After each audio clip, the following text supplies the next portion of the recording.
बताइए, अपवर्तन के दो नियम हैं, कौन कौन?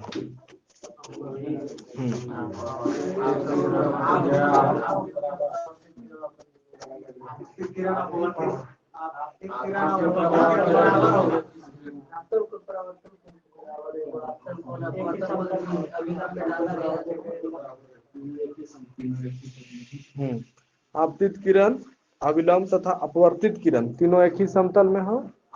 और दूसरा है कि दो माध्यमों के लिए आपतन कोण की ज्या तथा अपवर्तन कोण की ज्या का अनुपात नियत होता है, नियतांक होता है। ठीक है, अगला क्वेश्चन बताइएगा, यदि प्रकाश का अपवर्तनांक निर्वात से किसी माध्यम में होता है तब आपतन कोण के साइन और अपवर्तन कोण के साइन के अनुपात को उस माध्यम का क्या कहते हैं?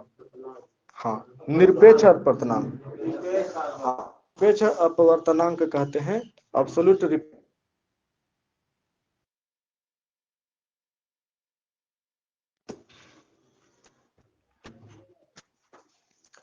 अगला क्वेश्चन बताइएगा,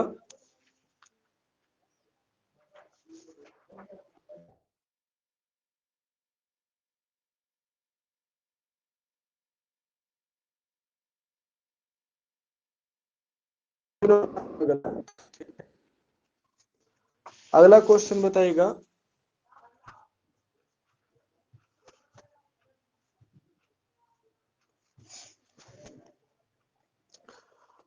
धैर्य बढ़ने के साथ अपवर्तनांक का मान क्या होता है?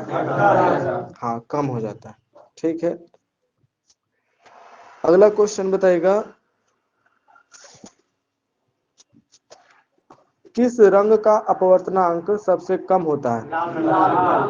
लाल रंग का। और सबसे अधिक? बैगनी रंग का। ठीक है, क्यों? क्योंकि उसका बैगनी रंग का तरंगदैर्घ्य कम होता है। हाँ सही है, लाल रंग का तरंगदैर्घ्य अधिक और बैगनी रंग का तरंगदैर्घ्य कम। ठीक है, नेक्स्ट क्वेश्चन बताइएगा,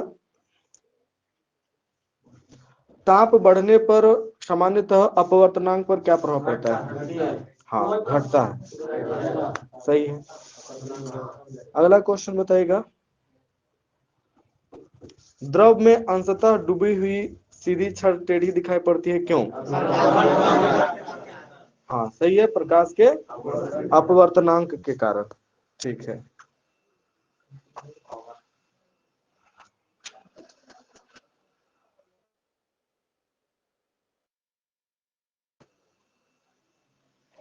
अगला क्वेश्चन बताइएगा,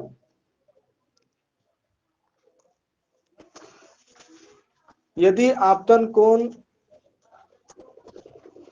को बढ़ाएं तो किरणों का अपवर्तन नहीं हो सकेगा, क्योंकि अपवर्तन कोण का मान कितना डिग्री से अधिक नहीं हो सकता है। हाँ, 90 डिग्री से अधिक नहीं हो सकता है। ठीक है, अगला क्वेश्चन बताइएगा,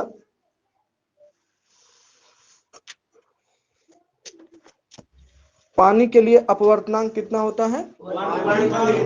हाँ ठीक है, 1.33। ठीक है, नेक्स्ट क्वेश्चन, जब एक निश्चित आपतन कोण के लिए अपवर्तन कोण का मान 90 डिग्री हो जाता है तो इस आपतन कोण को क्या कहते हैं? हाँ सही है, क्रांतिक कोण कहते हैं उसको।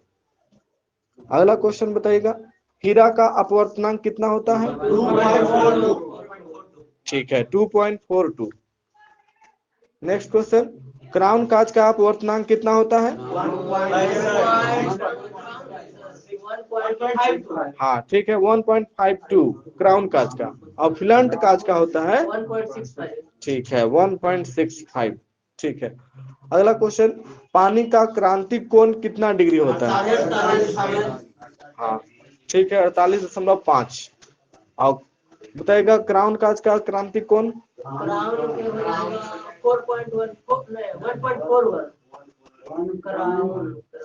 41.1। हाँ, 41.1 डिग्री। फिलंट कांच का क्रांतिक कोण का मान?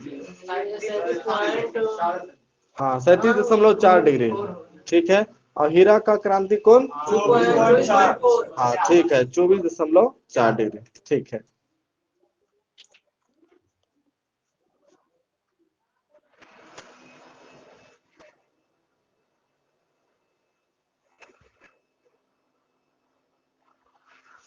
यदि आपतन कोण को बढ़ाएं तो किरणों का अपवर्तन नहीं हो सकेगा, क्योंकि अपवर्तन कोण का मान 90 डिग्री से अधिक नहीं हो सकता। ऐसी स्थिति में आपतित किरणें परावर्तन के नियमानुसार साधन सघन माध्यम से ही परावर्तित हो जाती है। यह घटना क्या कहलाती है? हाँ सही है, यह घटना पूर्ण आंतरिक परावर्तन कहलाती है। ठीक है, अगला क्वेश्चन बताइएगा। पूर्ण आंतरिक परावर्तन के लिए दो शर्त का पूरा होना अनिवार्य है। दोनों शर्त क्या है? ठीक है,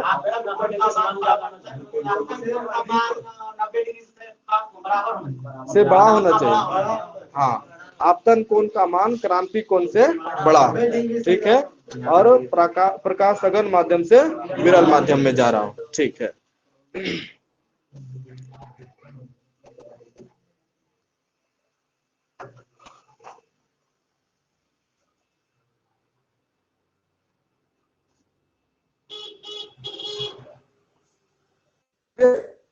आने वाली किरण के लिए क्रांति कोण बहुत ही कम होता है। कितना डिग्री होता है? सही है, 24 डिग्री होता है। ठीक है, अगला क्वेश्चन बताइएगा। पूर्ण आंतरिक परावर्तन के कुछ उदाहरण दीजिए तो।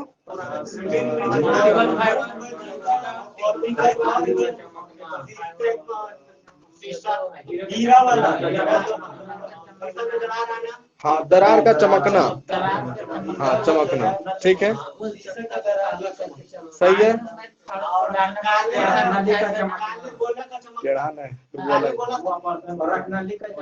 हाँ, कालिक से पोता हुआ गोला चमकता है। हाँ ठीक है, सही है।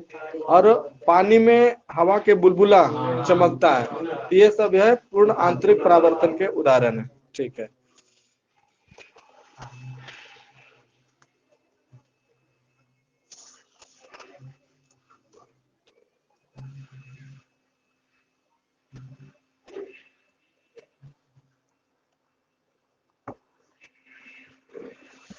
अगला क्वेश्चन है। पानी से भरे किसी बर्तन की तली में पड़ा हुआ सिक्का ऊपर उठा हुआ प्रतीत होता है, क्यों? हाँ सही है, प्रकाश के अपवर्तन के कारण, रिफ्रैक्शन ऑफ लाइट के कारण। ठीक है, अगला क्वेश्चन है। रात्रि के समय तारा टिमटिमाता है। हाँ, ये भी प्रकाश के अपवर्तन के कारण है। ठीक है,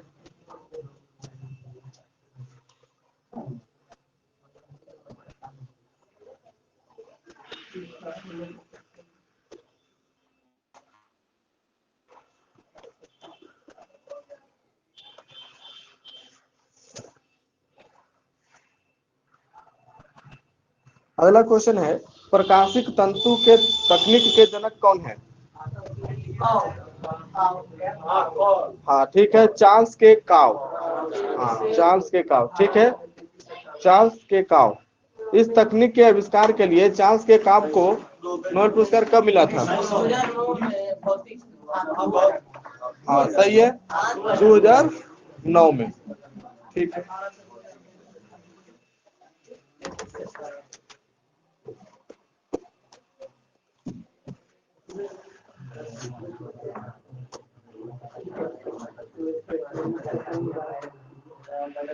अगला क्वेश्चन बताएगा। प्रकाशित तंतु क्वार्ट्ज कांच के बहुत लंबे तथा पतले हजारों रेशों से मिलकर बना होता है। प्रत्येक रेशे की मोटाई लगभग कितना सेंटीमीटर होती है? हाँ, 10⁻⁴। हाँ, 10⁻⁴ सेंटीमीटर। ठीक है।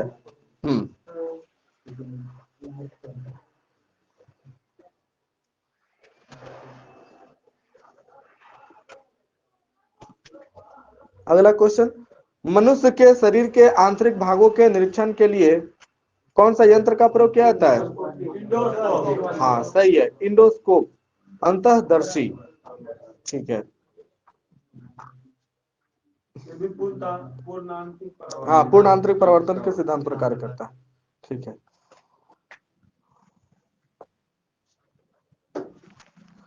अगला क्वेश्चन बताइएगा। गले और फेफड़े के निरीक्षण के लिए किस यंत्र का इस्तेमाल किया जाता है?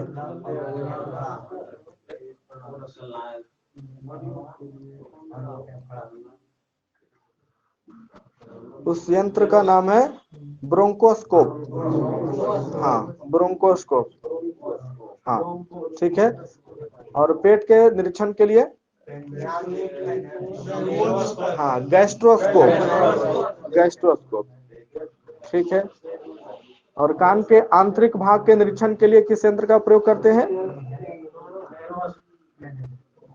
कान के आंतरिक भाग के निरीक्षण के लिए ऑरियोस्कोप या ओटोस्कोप का प्रयोग करते हैं। और ये सब में जो है इंडोस्कोप का ही प्रयोग किया जाता है। ठीक है, अलग अलग नाम भले हैं। अगला क्वेश्चन बताइएगा, सामान्यतः दो गोलीय पृष्ठों से घिरे हुए किसी अपवर्तक माध्यम को क्या कहा जाता है? सही है, लेंस। लेंस कितने प्रकार के होते हैं? 6 प्रकार के होता है। ठीक है। अगला क्वेश्चन है, वैसे लेंस जिनका एक पृष्ठ उत्तल तथा दूसरा पृष्ठ अवतल होता है, इसको क्या कहते हैं? हाँ, हाँ, उतलावतल। उतलावतल, उतलावतल। हाँ, ठीक है। कनकेवो कनकेव, है ना, कन्वेक्सो कनकेव। ठीक है। अगला क्वेश्चन बताएगा, वैसे लेंस जिनके एक पृष्ठ समतल तथा दूसरा पृष्ठ अवतल होता है। हाँ, ठीक है, समतल अवतल, है ना, प्लेनो कनकेव। प्लेनो कनकेव, ठीक है। नेक्स्ट क्वेश्चन, वैसे लेंस जिनके दोनों पृष्ठ अवतल होते हैं, इसको क्या कहते हैं? हाँ, उभयावतल। इसको अंग्रेजी में कहते हैं कनकेवो कनकेव। कनकेवो कनकेव। हाँ, अंग्रेजी वाला आसान है, कनकेवो कनकेव। ठीक है। नेक्स्ट क्वेश्चन, वैसे लेंस जिनका एक पृष्ठ अवतल तथा दूसरा पृष्ठ उत्तल होता है, इसको क्या कहते हैं? हाँ, अवतलोत्तल। ठीक है। इसको अंग्रेजी में कहते हैं कनकेवो कन्वेक्स। हाँ, कनकेवो कन्वेक्स। ठीक है। वैसे लेंस जिनके एक पृष्ठ समतल तथा दूसरा पृष्ठ उत्तल होता है, उसे क्या कहते हैं? हाँ, समतल उत्तल, प्लेनो कन्वेक्स। प्लेनो कन्वेक्स, ठीक है। वैसे लेंस जिनके दोनों पृष्ठ उत्तल होते हैं, उसे क्या कहते हैं? हाँ, सही है, उभयोतल। उभयोतल या कन्वेक्सो कन्वेक्स। ठीक है।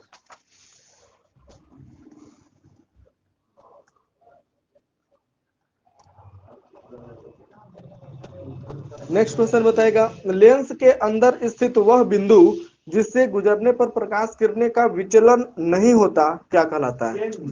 हाँ, प्रकाशिक केंद्र। हाँ, ऑप्टिकल सेंटर, प्रकाशिक केंद्र कहलाता है। ठीक है। लेंस के दोनों पृष्ठों के वक्रता केंद्र को मिलाने वाली रेखा को लेंस का क्या कहते हैं? हाँ, सही है, प्रिंसिपल एक्सिस या मुख्य अक्ष कहते हैं। ठीक है। नेक्स्ट क्वेश्चन, मुख्य अक्ष के समानांतर आने वाली किरणें लेंस के अपवर्तन के पश्चात जिस बिंदु पर मिल जाती है अथवा मिलती हुई प्रतीत होती है, उसे लेंस का क्या कहते हैं? हाँ, ठीक है, उसे फोकस कहते हैं। ठीक है। अब प्रकाशीय केंद्र से फोकस तक की दूरी को क्या कहते हैं? ठीक है। हाँ, उसे फोकस दूरी कहते हैं। हाँ, फोकल लेंथ, फोकस दूरी। ठीक है।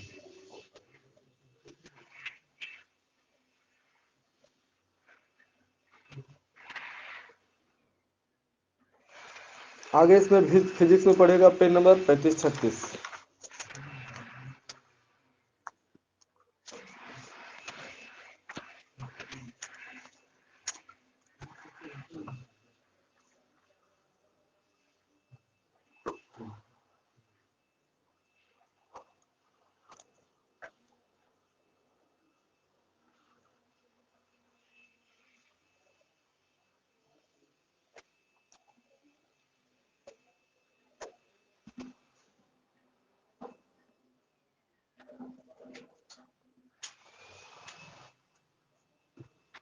नेक्स्ट क्वेश्चन बताएगा, लाल तप्त लोहे पर जलवाष्प प्रवाहित करने पर क्या बनता है?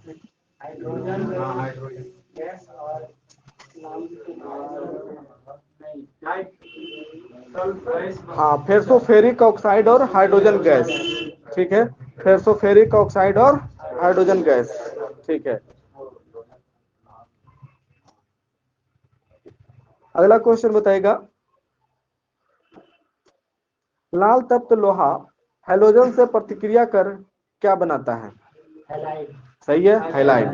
और सल्फर के साथ गर्म करने पर सल्फाइड, हाँ सल्फाइड बनाता है। ठीक है, अगला क्वेश्चन बताएगा, लोहा क्षार के साथ कोई प्रतिक्रिया करता है?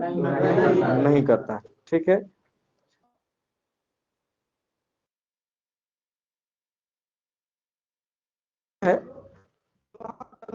क्लोरिक अम्ल के साथ प्रतिक्रिया करके क्या बनाता है? हाइड्रोक्लोरिक अम्ल के साथ प्रतिक्रिया कर रहा है, फेरस क्लोराइड। हाँ, फेरस क्लोराइड और हाइड्रोजन गैस। ठीक है, फेरस क्लोराइड और हाइड्रोजन गैस। ठीक है, अगला क्वेश्चन है, लोहा तनु सल्फ्यूरिक अम्ल के साथ प्रतिक्रिया करके क्या बनाता है? फेरस सल्फेट, हाँ फेरस सल्फेट और हाइड्रोजन गैस। ठीक है,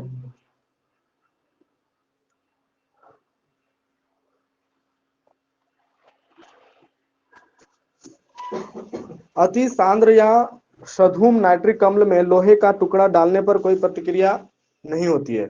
लोहा का टुकड़ा अम्ल में डालने पर निष्क्रिय हो जाता है, उसे क्या कहते हैं? उसे ही निष्क्रिय लोहा कहते हैं। हाँ, निष्क्रिय लोहा कहते हैं। ठीक है, अगला क्वेश्चन है, लोहा की निष्क्रियता उस पर कौन सी परत बैठ जाने के कारण होती है? वही फेरसोफेरिक ऑक्साइड, हाँ फेरसोफेरिक ऑक्साइड Fe3O4, Fe3O4 की परत बैठ जाती है, जिसके कारण लोहा निष्क्रिय हो जाता है। ठीक है, नेक्स्ट क्वेश्चन बताएगा, निष्क्रिय लोहा को पुनः सक्रिय बनाने के लिए उस पर कौन सा गैस का प्रवाह किया जाता है? प्रवाह करके मतलब उस गैस का प्रवाह करके उसे गर्म किया जाता है, वो है हाइड्रोजन। हाँ, निष्क्रिय लोहा को पुनः सक्रिय बनाने के लिए उसे हाइड्रोजन के प्रवाह में गर्म किया जाता है। ठीक है, नेक्स्ट क्वेश्चन, लोहे को आर्द्र वायु में छोड़ देने पर उसके ऊपर लाल रंग की एक ढीली परत बैठ जाती है, उसे क्या कहते हैं? हाँ, उसे जंग कहते हैं, और इस क्रिया को कहते हैं जंग लगना। ठीक है,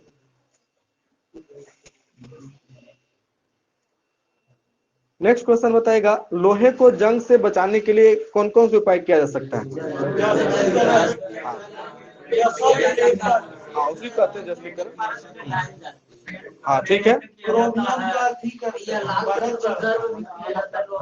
हाँ एल्युमिनियम या अलकतरा का पेंट लगाया जाता है। ठीक है, लोहे को तप्त करके उस पर जलवाष्प प्रवाहित किया जाता है। हाँ ठीक है, तो लोहा जंग से बच जाता है। ठीक है, लोहे में जंग लगना कैसा परिवर्तन का उदाहरण है? रासायनिक परिवर्तन। ठीक है, हाँ लोहे में जंग लगता है तो उसके भार पर क्या होता है? हाँ, भार में बढ़ोतरी होती है। ठीक है, अगला क्वेश्चन है, लोहे में जंग लगने पर बना पदार्थ कौन सा होता है? हाँ वही फेरिक ऑक्साइड, हाँ Fe3O4, Fe3O4। ठीक है, अगला है, लोहे के गल्वलाइज्ड चादर पर किसकी परत चढ़ाई जाती है? जस्ता। ठीक है,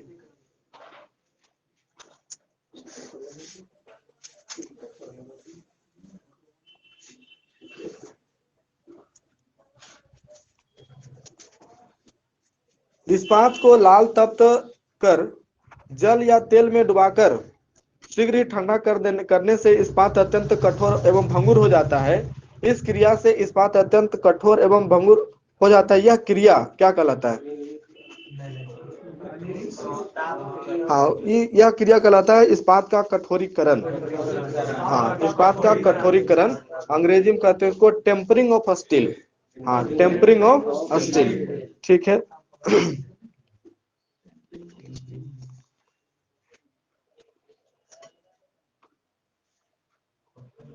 द्रुत शीतलित इस्पात को पुनः गर्म करके धीरे धीरे ठंडा करने पर वह लचीला एवं कम भंगुर हो जाता है, इस क्रिया को क्या कहते हैं? हाँ ठीक है, इस्पात का एलिनीकरण। हाँ, एलिनीकरण, एलिनिंग ऑफ स्टील। ठीक है, इस्पात का कठोरीकरण करने के पश्चात एलिनीकरण की क्रियाओं को सम्मिलित रूप से क्या कहते हैं? हाँ, इस्पात का ताप्तीकरण। हाँ, इस्पात का ताप्तीकरण कहते हैं। हाँ, दोनों मिलाकर कहते हैं उसको। ठीक है, नेक्स्ट क्वेश्चन बताएगा, फेरस सल्फेट FeSO4 क्या कहा जाता है? हराकासिस। हाँ, ग्रीन विट्रॉल कहते हैं उसको, हराकासिस। ठीक है, अगला क्वेश्चन बताइएगा,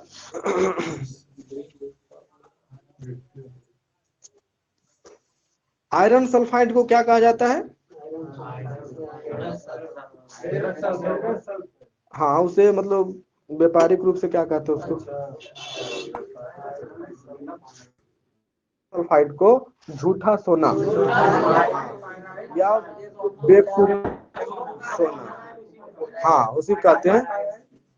पायराइट और आयरन सल्फाइड झूठा सोना या बेवकूफों का सोना कहते हैं। ठीक है, नेक्स्ट क्वेश्चन बताइएगा, FeSO4 NH4 suffix 2 SO4 6H2O को क्या कहते हैं? कौन सा लवण? कोई लवण है? मोहर।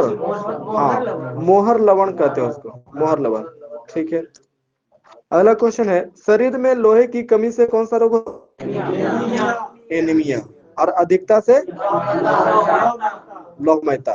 ठीक है, अगला क्वेश्चन है, अफ्रीका के किस आदिवासी में लौहमयता पाया जाता है? हाँ ठीक है, बांटू। हाँ, बांटू आदिवासी में। ठीक है,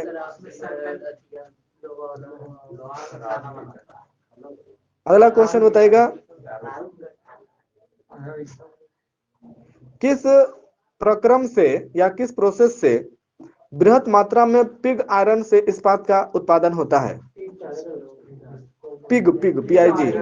हाँ, पिग आयरन से इस्पात का उत्पादन होता है, तो वह प्रक्रम का नाम बताना है। वह है बेसेमर प्रक्रम। हाँ, बेसेमर प्रक्रम। ठीक है, और बेसेमर प्रक्रम का आविष्कार किसने किया था? हाँ, हेनरी। हाँ, हेनरी बेसेमर 1855 में। ठीक है, अस्थायी चुंबक बनाने का इस्तेमाल होता है। ठीक है, इस्पात का प्रयोग करते हैं। ठीक है, अगला क्वेश्चन है,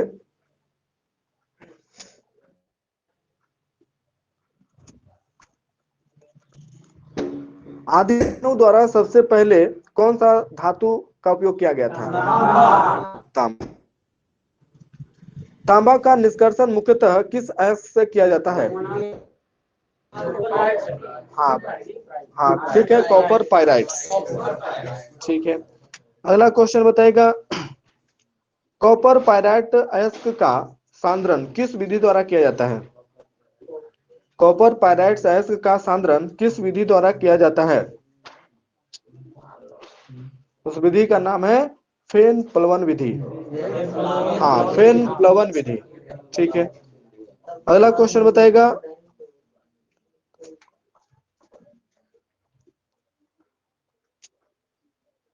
फफोलेदार तांबा को क्या क्या कहते हैं? फफोलेदार तांबा को क्या कहते हैं? उसे अशुद्ध तांबा कहते हैं। हाँ, अशुद्ध तांबा। ठीक है,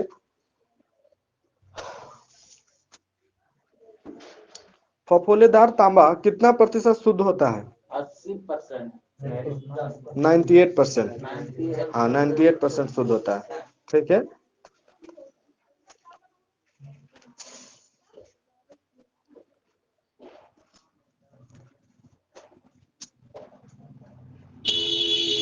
तांबा किस रंग का धातु है? हाँ, लाल, लाल रंग का। ठीक है, बताएगा, तांबे का द्रव्यमाप कितना डिग्री सेल्सियस होता है? हाँ सही है, 1083। ठीक है, तांबे का क्वथनांक कितना डिग्री सेल्सियस? हाँ, 2310। ठीक है, तांबे का विशिष्ट गुरुत्व कितना होता है? 8.95। हाँ, 8.95। ठीक है,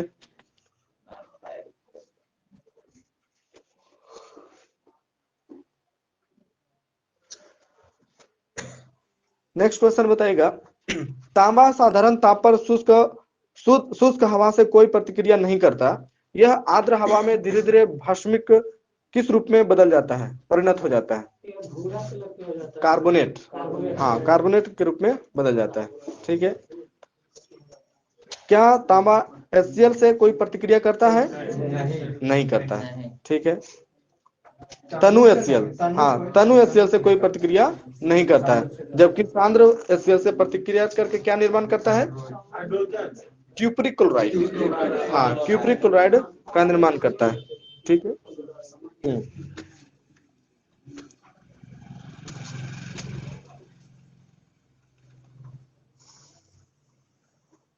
अगला क्वेश्चन बताइएगा, कैलोरीमीटर के निर्माण में किस धातु का प्रयोग किया जाता है? हाँ, तांबा का ही प्रयोग किया जाता है। ठीक है। अगला क्वेश्चन है, गर्म तांबे पर HNO3 का वाष्प प्रवाहित करने पर कौन सी गैस निकलती है? Nitrogen gas. हाँ, नाइट्रोजन गैस निकलती है। ठीक है। अगला क्वेश्चन बताएगा, फेरस सल्फेट में कितना अणु रवा जल उपस्थित रहता है? 7। 7। हाँ, तो 7 अणु हो गया। ठीक है।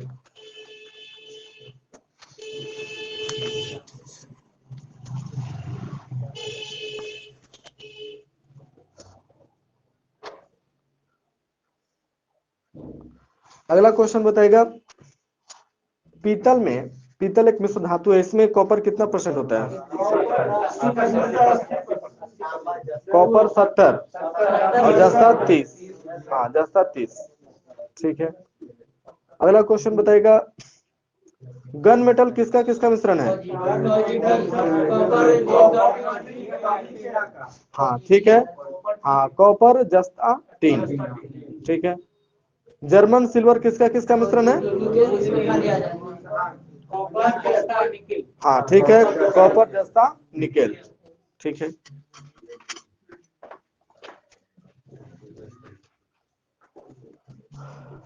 कांसा किसका किसका मिश्रण है?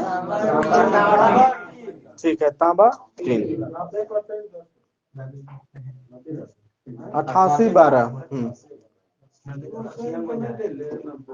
हाँ, उसमें अलग है, इसमें परसेंटेज का अलग दिया हुआ है।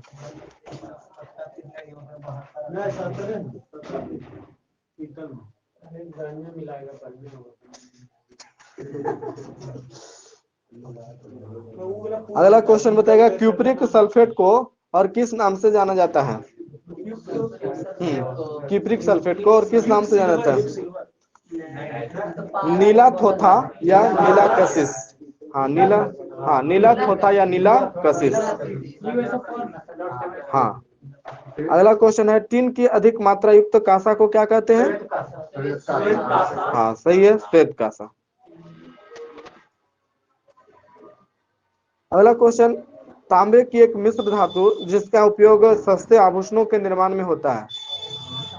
हाँ, तांबा का एक मिश्र धातु का नाम बताइए जिसका उपयोग सस्ते आभूषणों के निर्माण में किया जाता है।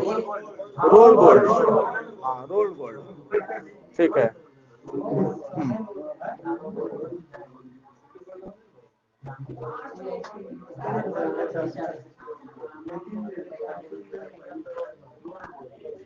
अगला क्वेश्चन बताएगा, क्यूपरिक क्लोराइड का उपयोग किस विधि द्वारा क्लोरीन के निर्माण में उत्प्रेरक के रूप में होता है? क्यूपरिक क्लोराइड का उपयोग किस विधि द्वारा क्लोरीन के निर्माण में उत्प्रेरक के रूप में होता है? उस विधि का नाम है डिकेन विधि। हाँ, डिकेन विधि। ठीक है। अगला क्वेश्चन है, तांबे के चूर्ण को क्यूपरिक ऑक्साइड के साथ मिलाकर गर्म करने पर क्या प्राप्त होता है? तांबे के चूर्ण को क्यूपरिक क्लोराइड के साथ गर्म करने पर क्या मिलता है? Cuprous oxide. हाँ, क्यूप्रस ऑक्साइड। ठीक है। अगला क्वेश्चन, मानव शरीर में कॉपर की मात्रा में वृद्धि हो जाने पर कौन सा रोग हो जाता है? सही है, विल्सन रोग।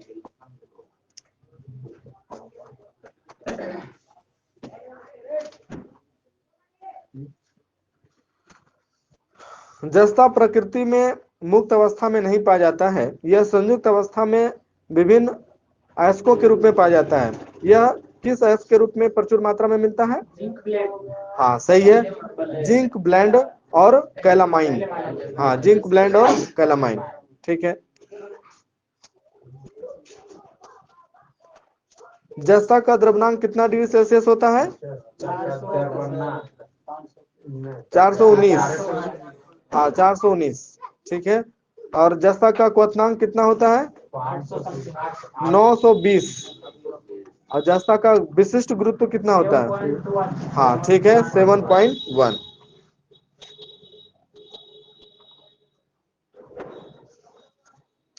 अगला क्वेश्चन है, कितना से कितना डिग्री सेल्सियस पर जस्ता तन्य तथा आघातवर्ध होता है? 100 से 150। हाँ 100 से 150 डिग्री सेल्सियस। ठीक है। अगला क्वेश्चन है, जस्ता उष्मा और विद्युत का क्या होता है? हाँ सुचालक होता है। ठीक है।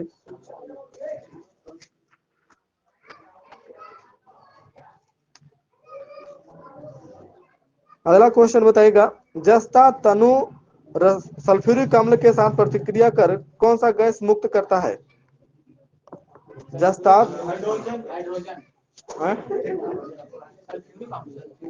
गैस गैस हाँ सल्फ्यूरिक अम्ल के साथ प्रतिक्रिया करके सल्फर डाइऑक्साइड। हाँ SO2। ठीक है। अगला क्वेश्चन है, जस्ता ठंडा और तनु नाइट्रिक अम्ल के साथ प्रतिक्रिया करके क्या कौन सा गैस मुक्त करता है? Nitrous oxide. हाँ N2O, नाइट्रस ऑक्साइड। ठीक है।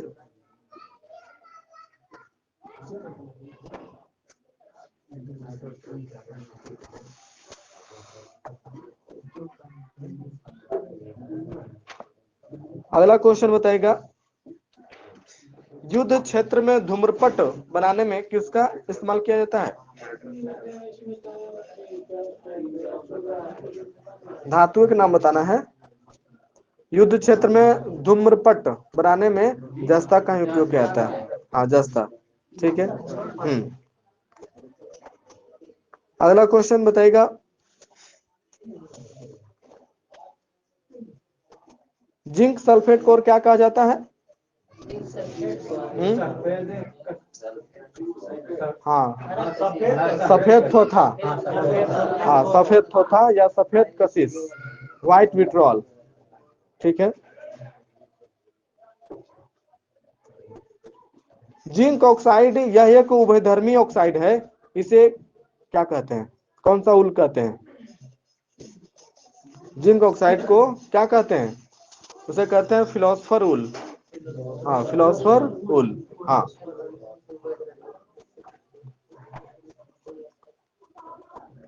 अगला क्वेश्चन है, जिंक सल्फाइड तथा बेरियम सल्फेट के मिश्रण को क्या कहते हैं?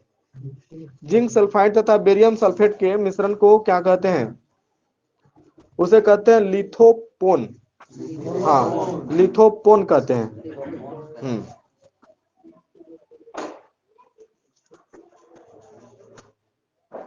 अगला बताइएगा, किसका उपयोग चूहा विष के रूप में होता है? हाँ जिंक फॉस्फाइड। Zinc phosphide. ठीक है। अगला क्वेश्चन है, जिंक सल्फाइड प्रकृति में किस रूप में मिलता है?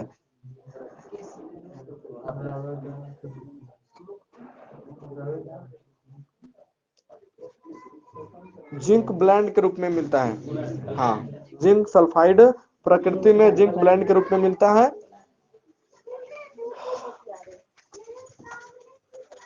जिंक सल्फाइड जल में घुलनशील है या अघुलनशील है? अघुलनशील। हाँ अघुलनशील सफेद ठोस पदार्थ है।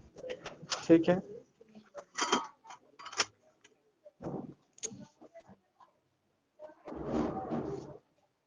अगला क्वेश्चन, जिंक क्लोराइड जल में घुलनशील है या अघुलनशील? घुलनशील है। ठीक है। अगला क्वेश्चन, लकड़ी की वस्तुओं को कीड़ों से बचाने के लिए उस पर किसका लेपन किया जाता है? जिंक क्लोराइड, हाँ जिंक क्लोराइड का लेपन किया जाता है। ठीक है,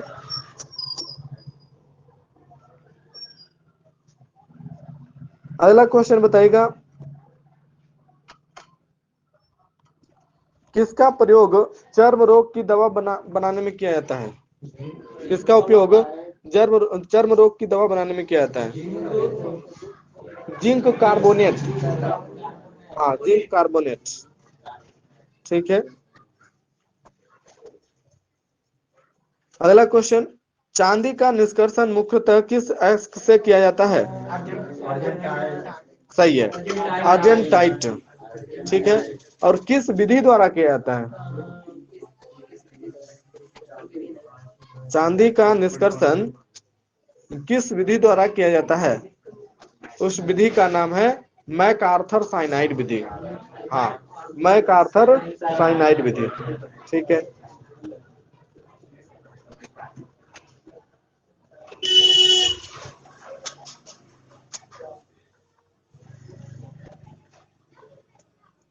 अगला क्वेश्चन, बंदूकों तथा मशीनों के पुर्जों के निर्माण में किस मिश्र धातु का प्रयोग किया जाता है? Gun metal. सही है, गन मेटल। ठीक है, मशीनों के पुर्जे बनाने में किस मिश्र धातु का प्रयोग होता है? डच मेटल, हाँ डच मेटल। ठीक है, अगला क्वेश्चन, बर्तन तथा मूर्तियों के बनाने में किस मिश्र धातु का इस्तेमाल किया जाता है?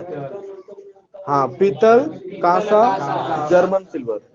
हाँ पीतल, कांसा, जर्मन सिल्वर। ठीक है, आगे रसायन विज्ञान में पड़ेगा, पेज नंबर 131-32।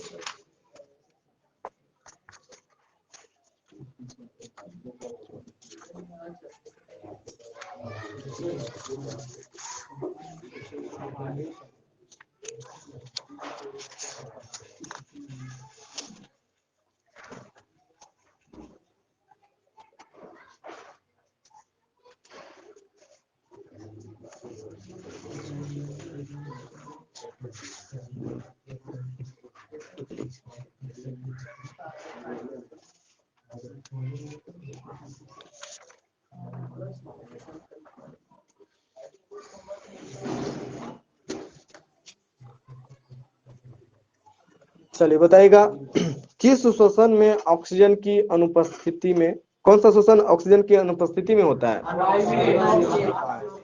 ठीक है, अवायवीय, हाँ अवायवीय श्वसन। ठीक है, एरोबिक रिस्पिरेशन।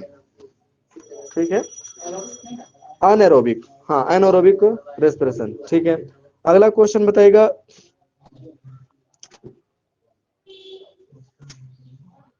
अवायवीय श्वसन की पूरी क्रिया किसमें संपन्न होती है? हाँ ठीक है, कोशिका द्रव में, अवायवीय। हाँ, और वायवीय श्वसन का प्रथम चरण किसमें संपन्न होता है? कोशिका द्रव, और जबकि द्वितीय चरण हाँ माइटोकॉन्ड्रिया में संपन्न होता है। ठीक है, अगला क्वेश्चन, वायवीय श्वसन में ग्लूकोज का पूर्ण ऑक्सीकरण होता है तथा किसका निर्माण होता है?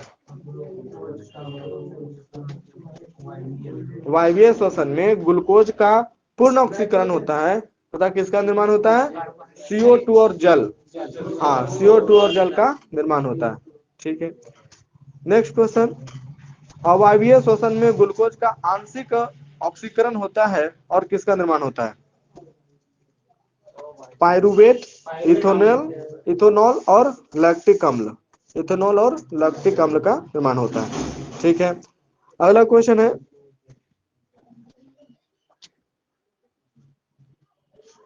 पौधों में श्वसन गैसों के का आदान प्रदान शरीर की सतह द्वारा किस क्रिया से होता है? हाँ विसरण। ठीक है, डिफ्यूजन द्वारा होता है, विसरण द्वारा होता है। ठीक है,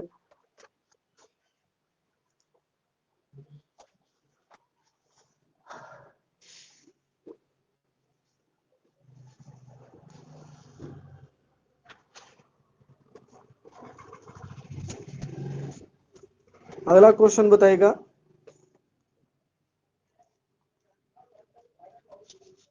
श्वसन क्रिया में निकली हुई CO2 तथा अवशोषित O2 के अनुपात को क्या कहते हैं? फिर से सुनिए, श्वसन क्रिया में निकली हुई CO2 तथा अवशोषित O2 के अनुपात को क्या कहते हैं? उसे कहते हैं श्वसन गुणांक। हाँ, श्वसन गुणांक कहते हैं, रेस्पिरेटरी कोसेंट कहते हैं उसको।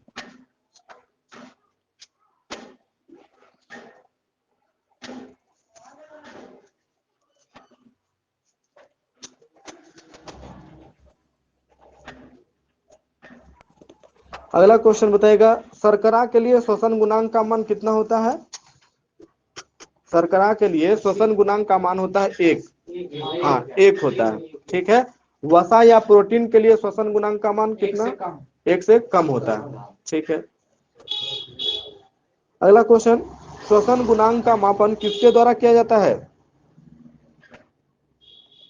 श्वसन गुणांक का मापन किसके द्वारा किया जाता है? तो यह किया जाता है गैनोंग श्वसन मापी। हाँ, गैनोंग श्वसन मापी द्वारा किया जाता है। ठीक है। अगला क्वेश्चन बताएगा, प्रकृति में CO2 की मात्रा बढ़ने पर श्वसन दर पर क्या प्रभाव पड़ता है? हाँ, श्वसन दर कम हो जाती है ना। प्रकृति में CO2 की मात्रा बढ़ने पर श्वसन दर कम हो जाती है। ठीक है। अगला क्वेश्चन है, प्रकाश की उपस्थिति में श्वसन दर क्या होती है? हाँ, श्वसन दर बढ़ जाती है। ठीक है। नेक्स्ट क्वेश्चन, ऑक्सीजन के मात्रा के घटने अथवा बढ़ने पर श्वसन पर कोई प्रभाव नहीं पड़ता जब तक ऑक्सीजन की मात्रा कितना प्रतिशत से ऊपर हो? हाँ, ठीक है, 19% से ऊपर हो तो कोई प्रभाव नहीं पड़ता है। ठीक है। अगला है, कितना से कितना डिग्री सेल्सियस ताप बढ़ने पर श्वसन दर लगातार बढ़ती रहती है? 0 डिग्री सेल्सियस से 30 डिग्री सेल्सियस। हाँ, 0 से 30 डिग्री सेल्सियस ताप बढ़ने पर श्वसन दर लगातार बढ़ती रहती है। ये सब किसकी बात हो रही है? तो पौधों की। हाँ, पेड़ पौधों की। ठीक है। अगला क्वेश्चन, पौधों के वायवीय भागों से जल का वाष्प के रूप में होना क्या कहलाता है? हाँ, वाष्पोत्सर्जन। हाँ, ट्रांसपायरेशन, वाष्पोत्सर्जन। ठीक है।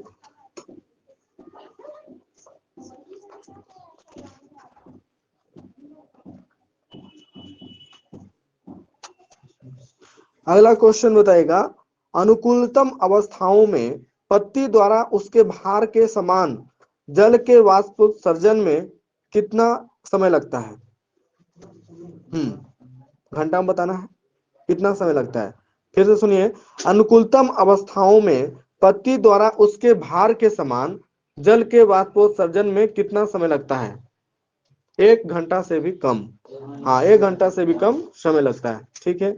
नेक्स्ट क्वेश्चन, एक वृक्ष अपने जीवन काल में औसतन अपने भार का कितना गुना जल वाष्पित करता है? 100 गुना। हाँ, सही है, 100 गुना जल वाष्पित करता है। ठीक है। अगला क्वेश्चन, पादप द्वारा अवशोषित जल का कितना प्रतिशत भाग ही प्रकाश संश्लेषण एवं अन्य उपापचयी क्रियाओं में उपयोग होता है? पादप द्वारा अवशोषित जल का कितना प्रतिशत भाग ही प्रकाश संश्लेषण एवं अन्य उपापचयी क्रियाओं में उपयोग करता है? तो 1 से 2%। हाँ, 1 से 2%। ठीक है। अगला क्वेश्चन, वाष्पोत्सर्जन में जल का वाष्प बनकर उड़ने के अलावा ऑक्सीजन एवं कार्बन डाइऑक्साइड का आदान प्रदान पत्तियों में उपस्थित छोटे छिद्र को क्या कहते हैं? रंध्र। रंध्र द्वारा ही होता है। ठीक है। उसे अंग्रेजी में कहते हैं स्टोमाटा। ठीक है। सामान्यतः रंध्र किस समय खुला रहता है और किस समय बंद रहता है? हाँ, ठीक है, दिन में खुला रहता है और रात में बंद रहता है। ठीक है।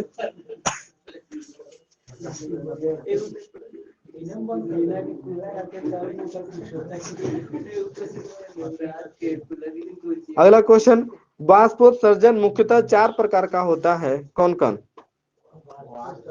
हाँ, वाष्पोत्सर्जन, पौधों में वाष्पोत्सर्जन जो होता है वह मुख्यतः 4 प्रकार का होता है। हाँ, 4 प्रकार का होता है। प्रकार का नाम बताइए।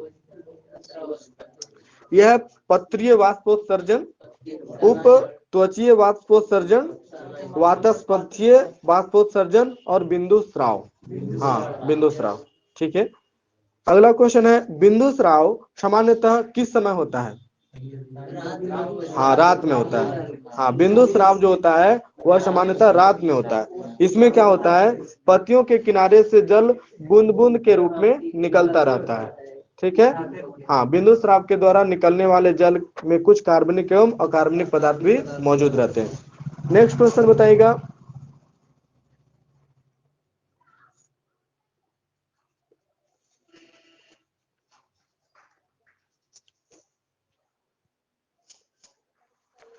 प्रकाश की तीव्रता बढ़ने से बाष्पोत्सर्जन क्या होता है? बढ़ जाता है। ठीक है। और तापक्रम के बढ़ने से बाष्पोत्सर्जन, हाँ, बाष्पोत्सर्जन की दर बढ़ जाती है। ठीक है। और आर्द्रता बढ़ने से बाष्पोत्सर्जन, हाँ, बाष्पोत्सर्जन की दर घट जाती है। ठीक है। और वायु की गति तेज होने पर बाष्पोत्सर्जन, हाँ, बाष्पोत्सर्जन भी तीव्र हो जाता है। ठीक है।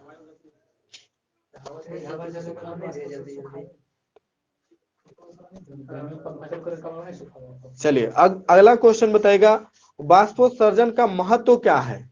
कोई दो महत्व बताइए। पौधे के जो वजन होता है वो हल्का हो जाता है। हाँ, ठीक है। और इसमें होता है कि वो अपना बैलेंस करता है। हाँ, पौधे के तापमान को संतुलित करता है। ठीक है। और खनिज लवणों को जड़ों से पत्ती तक पहुंचाने में सहायता भी करता है। बाष्पोत्सर्जन होता है तभी तो ऊपर जाएगा, ऊपर खाली स्थान होगा तब नीचे से ऊपर चढ़ता है। ठीक है। और यह वायुमंडल को नम बनाकर जल चक्र को पूरा करने में मदद करता है। ठीक है। प्रकाश संश्लेषण की क्रिया के लिए बाष्पोत्सर्जन जल का संभरण करता है। बाष्पोत्सर्जन में, पौधों में बाष्पोत्सर्जन की दर को किस यंत्र के द्वारा मापा जाता है?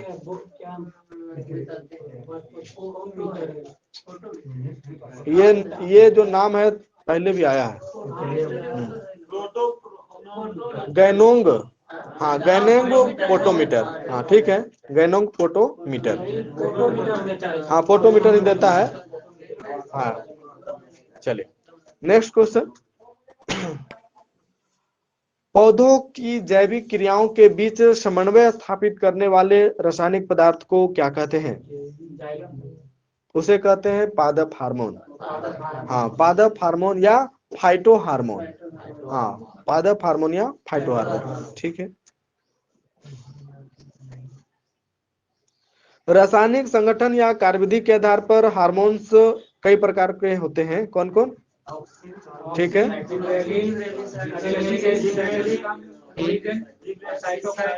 हाँ, एथिलीन। हाँ, ठीक है, बहुत सारा है।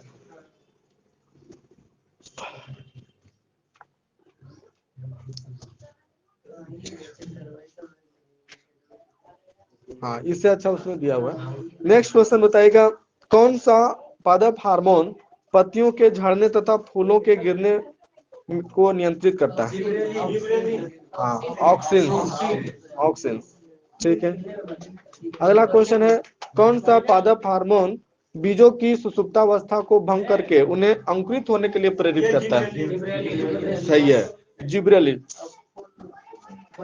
अगला क्वेश्चन, कौन सा हार्मोन, पादप हार्मोन पौधे की वृद्धि को रोकता है? हाँ, एब्सिसिक एसिड। हाँ, एब्सिसिक एसिड। ठीक है। अगला क्वेश्चन है, गैसीय रूप में पाए जाने वाला एकमात्र पादप हार्मोन? हाँ, एथिलीन। एथिलीन। ठीक है। अगला क्वेश्चन, किसे फूल खिलाने वाला हार्मोन भी कहते हैं? फ्लोरोजेंस। हाँ, ठीक है, फ्लोरोजेंस।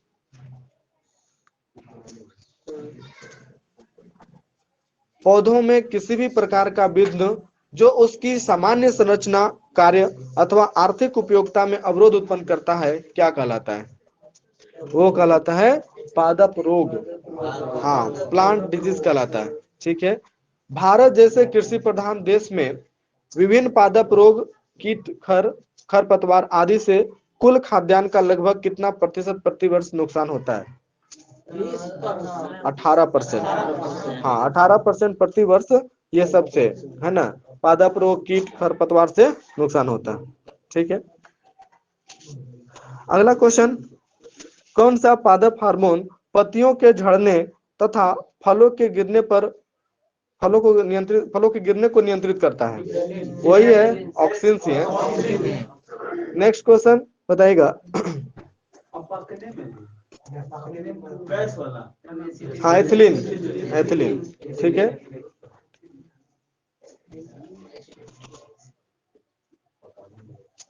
अगला क्वेश्चन बताइएगा, कौन सा पादप हार्मोन बीजों को अंकुरित होने के लिए प्रेरित करता है? हाँ, वो भी करता है। एक बार बताइएगा। होगा ऑक्सीन, साइटोकाइनिन। हाँ, साइटोकाइनिन। ठीक है, एबिसिक एसिड जो है सब चीज रोकवे करता है। हाँ, रोकता ही है। ठीक है, जैसे कि एबिसिक एसिड जो है वाष्पोत्सर्जन की क्रिया को नियंत्रित करने के लिए रंध्र को क्या करता है? बंद कर देता है। हाँ, स्टोमाटा को बंद करता है। ठीक है, और यह जो है एबिसिक एसिड बीजों तथा कलिकाओं को सुषुप्तावस्था में लाता है ना, और पत्तियों को झड़ने की क्रिया को रोकता है। ठीक है,